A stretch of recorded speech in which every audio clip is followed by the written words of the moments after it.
Hola, espero y deseo que os encontréis bien. Un saludo a todos los amigos que asistís al Centro Cristiano de Brunete y a todos aquellos que me puedan estar escuchando en este momento. Vamos a leer la Biblia juntos un ratito y a meditar, reflexionar en algunos pasajes para poder conocer un poquito acerca de cómo es Dios y de cuánto Dios nos ama y lo interesado que está en nuestras vidas. Pero antes quiero explicar algunas cosas que he traído aquí que podéis ver. He traído un código penal, la Constitución española y bueno, en esta situación en la que actualmente nos encontramos, donde ya hace varias semanas se ha decretado el estado de alarma, se han ido sumando normativas que han ido sacándose y regulando actualmente nuestra convivencia del día a día, ¿no? Y la pregunta que nos podemos hacer o que yo me hago, ¿verdaderamente se están cumpliendo esa normativa? Y seguro que podríamos hasta generar polémica si entramos a debatir si se está cumpliendo o no, pero no es mi intención, simplemente reflexionar. Quiero poner algún ejemplo. Mira, todo el mundo odia ir por una carretera que está limitada a 80 kilómetros hora si puede ir a 100. Y si las circunstancias lo permiten, si hay visibilidad, si no hay mucho tráfico, ¿verdad? Yo creo que algunas personas a lo mejor se sienten identificados con esto. ¿Cómo voy a ir a 80 si puedo ir a 100? Aunque la normativa esté clara y la velocidad máxima esté tasado en 80 kilómetros hora. Entonces empezamos a reflexionar y consideramos que es absurdo ir a esa velocidad y que es absurdo esa normativa en algunos momentos determinados, podríamos decir. Y así podríamos poner otro ejemplo. Pues aquellos que les gusta tener animales, ¿verdad? Perros. A mí me gustan los perros, pero los de mis amigos, ¿verdad? El ver que ellos les cuidan muy bien, que les educan fenomenal. Pero bueno, bromas aparte, en ese sentido, si alguien tiene un perro, ¿verdad?, chiquitito, que le tiene de esos muy bien educados, que le llama y ven y se va para el otro lado, ¿no? Pues de ese tipo, sabemos que hay una normativa que prohíbe llevar a lo mejor el perro suelto en lugares en concretos, ¿verdad?, cerca de los parques, y entonces pensamos y reflexionamos. Yo, que soy dueño de mi perro pequeñito que me obedece, empiezo a reflexionar que esa normativa para mí es absurda, ¿verdad? Porque, bueno, pues mi perro es muy obediente y no se va con nadie y no molesta a nadie. Y entonces empezamos a cuestionar esa normativa hasta el punto de infringirla también, ¿verdad? O querer infringirla. Yo espero que no sea así. Pero también en esto que nos está rodeando en este momento, en esta situación del coronavirus, ¿verdad? Yo he traído también, fijaros, el Real Decreto que ahora se ha hecho tan famoso entre nosotros, donde se dicta el estado de alarma y la normativa que hay que cumplir de confinamiento y todo esto. Algunos quizá no habían leído leyes hasta este momento. Pero en él se explica, entre otras cosas, que no se puede quizá salir a hacer deporte, o a los que les guste mucho montar en bici, pues no pueden salir a montar en bici por el campo. Y claro, ¿qué ocurre? Que podemos plantearnos y decir, es que es absurdo, porque yo salgo en medio del campo, no me voy a encontrar con nadie, no me voy a acercar a nadie, no me voy a relacionar. Entonces considero que esta normativa es absurda para mi aplicación y puedo llegar a cometer el error y de hecho pues ha pasado, ¿verdad?, desgraciadamente, de salir. Y todo esto nos lleva a meditar en que si esto se sigue cumpliendo podemos caer en una, diría yo, anarquía, donde cada uno ponemos nuestras propias normas, ¿no? Donde nos creemos, si me permitís decirlo, pues nos creemos dioses y yo decido lo que está bien, lo que está mal, y me ajusto a la normativa según me importe o a las leyes según me interese. Este es un poquito el tema que quiero que veamos. Porque déjame decirte, Dios da instrucciones. Dios nos ha dado instrucciones desde el origen de la creación del ser humano, desde el origen de los tiempos. Y a día de hoy tenemos todas las instrucciones que Dios quiere para el ser humano en este libro, en la Biblia. Y vamos si quieres acompañarme y tienes una Biblia, vamos a ir al libro de Génesis, el primer libro de la Biblia. No es difícil encontrarlo, ¿verdad? Y vamos a leer en el capítulo 2 de Génesis, porque vamos a ver cómo Dios desde el inicio, desde el comienzo, da instrucciones. Dice el verso 16, y mandó Dios al hombre diciendo, de todo árbol del huerto podrás comer, mas del árbol de la ciencia del bien y del mal no comerás, porque el día que de él comas, ciertamente morirás. Esta fue una instrucción sencilla que creo que todo el mundo conoce de alguna manera, aun si no eres creyente, sabes lo que se narra en la Biblia del origen del ser humano con Adán y Eva, de la creación del hombre. Y Dios les da esta instrucción que un poquito más adelante vemos lo que ocurre. En el capítulo 3 de Génesis, también lo vamos a leer en el verso 6, narra esto. Dice, y vio la mujer que el árbol era bueno para comer y que era agradable a los ojos y árbol codiciable para alcanzar la sabiduría. Y tomó de su fruto y comió y dio también a su marido, el cual comió así como ella. Pues vemos que tanto Adán como Eva no siguieron las instrucciones de Dios. Realmente se opusieron a ellas y las incumplieron. Esas instrucciones claras. Y yo pensaba cuál fue la reflexión que quizá Eva hizo. Y el texto nos da algunos ejemplos sencillos. Dice que la mujer ve el árbol, ¿no? y piensa que es bueno para comer. De repente estaba cuestionándose que la norma, la instrucción que Dios le había dado, pues podía ser absurda, porque no veía quizá las consecuencias que iban a ocurrir, unas consecuencias realmente graves que Dios quería preservarles de conocer el mal y consecuencias que a día de hoy todavía estamos sufriendo toda la humanidad. Yo pensaba también que si Dios hubiera dado otro tipo de instrucción, a lo mejor sí la hubieran cumplido, ¿no? Si, en este caso, si le dice a Eva, pues Eva, no mates a Adán, o al contrario, ¿no? Adán, no mates a Eva, como que es algo ya, decir, bueno, ya eso es un asesinato, eso es algo grave, eso hay que obedecerlo, hay que cumplirlo, y más teniendo en cuenta que somos dos y por lo tanto, pues ya sabéis, lo de procrear iba a ser mucho más complicado. La cuestión de todo esto es que tanto Eva como Adán y Eva, consideraron que las instrucciones de Dios no eran lo suficientemente importantes como para cumplirlas. Y eso es lo que muchas veces nos pasa a nosotros. Pensaron que Dios no era lógico en lo que les estaba pidiendo. Hay un texto que no nos vamos a parar a leer ahora, pero yo te animaría a que en casa pudieras leerlo. Está en el libro de Deuteronomio, en el capítulo 28.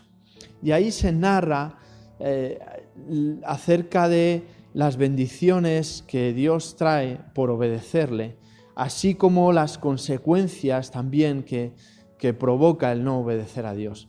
No tenemos tiempo ahora para leerlo, pero si nunca lo has leído, te recomiendo que lo puedas leer. Deuteronomio capítulo 28. Si lo has leído, puedas recordarlo. Porque la fe se basa en obedecer a Dios y en una obediencia sin cuestionar. Y no estoy diciendo sin razonar, porque nosotros continuamente estamos razonando, ¿verdad? Y Dios nos ha dado la razón, pero muchas veces, más que la razón, cuestionamos y nos dejamos guiar por nuestros deseos más que por las instrucciones que Dios nos da. Y yo me pregunté, ¿y por qué no obedecemos a Dios? Pues sencillamente no obedecemos porque prevalece nuestro criterio muchas veces. Prevalece nuestra voluntad y realmente el obedecer a Dios nos lleva muchas veces a doblegar esa voluntad que cada uno tenemos. Y por eso entramos en esa contradicción y nos cuesta obedecer muchas veces lo que Dios quiere para nosotros o lo que Dios nos pide cuando leemos la Biblia. Nos cuesta mucho. Nos cuesta mucho doblegar esa voluntad, pero también a la vez ignoramos que Jesucristo, el Hijo de Dios, fue el mayor ejemplo y de doblegar esa voluntad, porque en el Evangelio de Lucas, en el capítulo 22 y el verso 42, podemos leer cuando Jesús estaba ya a punto de ser crucificado en una cruz. Él se acerca y se pone en oración con su Padre Dios. Y fíjate lo que le dice en el verso 42 de Lucas 22. Padre, si quieres, pasa de mí esta copa, pero no se haga mi voluntad, sino la tuya. Entonces, fíjate cómo el ejemplo que el propio Hijo de Dios nos da a Jesús es que no se haga mi voluntad, sino la tuya. Y nosotros nos dejamos llevar por, como digo, nuestra voluntad, nuestros razonamientos. Pero quizá me preguntas, entonces, ¿por qué debemos obedecer a Dios? Pues mira, hay un texto que muchos conocemos de memoria. Dice el Evangelio de Juan, capítulo 3, verso 16, porque de tal manera amó Dios al mundo que dio a su Hijo para que todo aquel que en Él cree no se pierda y tenga una vida eterna. ¿Qué mayor ejemplo de amor que Dios entrega a su Hijo y se revele a nosotros y se haga como nosotros hombre para mostrarse, para acercarse a nosotros? Y pensando en un Dios que es capaz de entregar a su Hijo y que sufra como Jesucristo sufrió y pasó por todo lo que tuvo que pasar, por la cruz, por ser escupido, burlado, traicionado, acusado injustamente. Si Dios nos muestra cuánto nos ama de esa manera, ¿cómo voy a desconfiar yo de ese amor, verdad? ¿Cómo no voy a confiar y a obedecer a Dios teniendo en cuenta que su amor es de ese nivel tan alto como para entregar a su Hijo a morir por nosotros? Quiero ir concluyendo con una lectura más que está en el Evangelio de Lucas. Y te pido también, si me estás siguiendo con la Biblia, que me acompañes al capítulo 5. Ahí voy a leer un pasaje un poquito más largo, el Evangelio según San Lucas, capítulo 5. Y vamos a leer un hecho que aconteció con Pedro, un milagro que Jesús hizo sobrenatural y donde luego Pedro comenzó a seguirle, el discípulo de Jesús. Dice, aconteció que estando Jesús junto al lago de Genesaret, el gentío se agolpaba sobre él para oír la palabra de Dios. Y vio dos barcas que estaban cerca de la orilla del lago, y los pescadores, habiendo descendido de ella, lavaban sus redes. Entrando en una de aquellas barcas, la cual era de Simón, le rogó que se apartase de tierra un poco y sentándose enseñaba desde la barca a la multitud. Cuando terminó de hablar, dijo a Simón, boga mar adentro y echad vuestras redes para pescar. Respondiendo Simón le dijo, Maestro, toda la noche hemos estado trabajando y nada hemos pescado, mas en tu palabra echaré la red. Y habiéndolo hecho, encerraron gran cantidad de peces y su red se rompía. Entonces hicieron señas a los compañeros que estaban en la otra barca para que viniesen a ayudarles, y vinieron y llenaron ambas barcas, de tal manera que se hundían. Viendo esto, Simón Pedro cayó de rodillas ante Jesús, diciendo, apártate de mí, Señor, porque soy hombre pecador. Porque por la pesca que habían hecho, el temor se había apoderado de él y de todos los que estaban con él. Asimismo de Jacobo, de Juan, hijos de Zebedeo, que eran compañeros de Simón. Pero Jesús dijo a Simón, no temas, desde ahora serás pescador de hombres. Y cuando trajeron a tierra las barcas, dejándolo todo, le siguieron. Es una escritura fantástica que nos muestra cómo es el Señor. Fijaros qué encuentro tiene. Jesús está dirigiéndose a la gente, dando una enseñanza, hasta que llega un momento donde se enfoca en Simón, en Pedro. Y le da una instrucción clara. Le dice, Pedro, Simón, boga mar adentro y echa vuestras redes para pescar. Pero si has estado atento a la lectura y si lo quieres repasar después, fíjate que tanto Pedro como los que estaban con él estaban ya limpiando las redes. Ya habían intentado pescar y de hecho así le responde Simón. Le dice: Maestro, toda la noche hemos estado trabajando y nada hemos pescado. No sé si puedes meditar por unos segundos la instrucción que Jesús le estaba dando a Simón. Le estaba diciendo algo que aparentemente era incoherente y absurdo, como decía al principio, que a veces reflexionamos. ¿Por qué? Bueno, algunos que me conocen saben que soy experto en pesca. Bueno, no, es broma, ¿verdad? Pero fíjate, lo que Jesús les estaba diciendo es que echase las redes, pero ya había amanecido, ya el sol había levantado, ya era de día, Jesús estaba enseñando. No era la hora adecuada para pescar. No era la hora adecuada. De hecho, estaban pescando por la noche, se pescaba en la oscuridad, cuando el agua estaba más fría. Entonces no tenía mucho sentido que Jesús en ese mismo momento, en esa misma hora del día, le estuviera diciendo a Pedro: vamos a pescar ahora. Era como si no fuera el momento, parecía absurdo. Pero no solo eso, sino que le dice también Jesús: boga, ves mar adentro.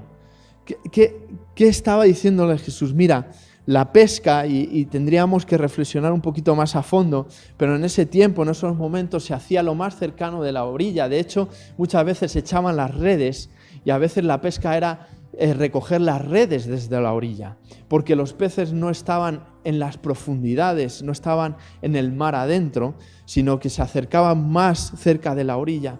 Era como otra cosa posiblemente incoherente de lo que Jesús les estaba pidiendo, y que Simón estaba pensando: ¿qué es lo que Jesús me está diciendo? Que ahora eche las redes en esta hora, que vaya donde no se debe pescar, más adentro. Pero no solo una cosa más, fíjate que Simón le dice: toda la noche hemos estado trabajando. Esto me habla de que posiblemente Pedro estaba cansado. Yo no sé cómo te encuentras después de una jornada larga de trabajo. Si trabajas en la obra o en un trabajo físico, me entenderás lo que estoy diciendo. ¿Cómo te encuentras después de horas estar trabajando, cansado, ¿verdad? Quizá no era el mejor momento de Pedro para decirle: boga mar adentro, vamos a pescar ahora. Pero fíjate en la respuesta, y con esto quiero concluir. Simón le dice: toda la noche hemos estado trabajando, no hemos pescado nada, pero a pesar de lo que tú me dices, en tu palabra voy a echar la red. Simón obedece a Jesús. Y lo obedece sin cuestionarse, porque no vemos una reflexión en la Biblia de que solo le dice: no lo entiendo, pero si tú me lo estás pidiendo, Jesús, por algo será. Y Pedro obedece. Así que para Pedro no era muy lógico lo que Jesús le estaba pidiendo, pero le dice: Maestro Jesús, en tu palabra echaré la red. Y el resultado que vemos en esta escritura es que de repente Dios hace un milagro. De repente se llenan las redes hasta tal punto que tiene que llamar, como hemos leído, a otras barcas para recoger todos esos peces. Y esto también es un ejemplo claro de cómo Dios quiere ayudarnos, bendecirnos, mostrarse que Él es real, que está con nosotros. Y es un resultado de obedecer a Dios. Muchas veces hay gente que piensa: yo quiero que Dios se muestre que es bueno, que me ama, que me dé el trabajo que necesito, la economía que quiero, que deseo, que haga este milagro, que esta situación difícil pase. Pero estamos muy lejos de obedecer a Dios. Y esta enseñanza nos habla que cuando obedecemos a Dios, aunque quizá no lo entendamos del todo o no lleguemos a cuestionar lo que Dios nos está pidiendo, hay un resultado de Dios, un buen resultado, una bendición. Así que termino diciéndote, si me estás escuchando, si nunca has experimentado el amor de Dios en tu vida, si nunca te has planteado que Dios existe y que Dios te ama, yo hoy te quiero decir que le des una oportunidad a que Dios entre en tu corazón, a que Dios entre en tu vida. Simplemente es hacer una oración como el que habla con otra persona, sabiendo, una oración sincera, pidiéndole perdón a Dios por los pecados, por los errores que cometemos y cuando le ofendemos, y que entre a nuestro corazón. Así que yo voy a hacer esta oración y si tú quieres repetirla conmigo ahí donde estás, pues bienvenido sea. Padre nuestro que estás en los cielos, me quiero acercar hoy a ti para pedirte perdón por todos mis errores y todos mis pecados. Yo quiero, Dios, que tú te hagas real en mi vida, que entres en mi corazón. Quiero conocerte, quiero conocer que tú eres real y te pido que me ayudes a seguirte, me ayudes a obedecerte como leíamos y escuchábamos hoy, a descubrir quién eres y lo que tú deseas para mí. Gracias en el nombre de tu Hijo Jesucristo. Amén. Pues sin más, gracias por escucharme. Deseo que Dios te bendiga, bendiga tu casa, bendiga tu hogar y tu familia. Y pronto podremos vernos, Dios mediante. Gracias.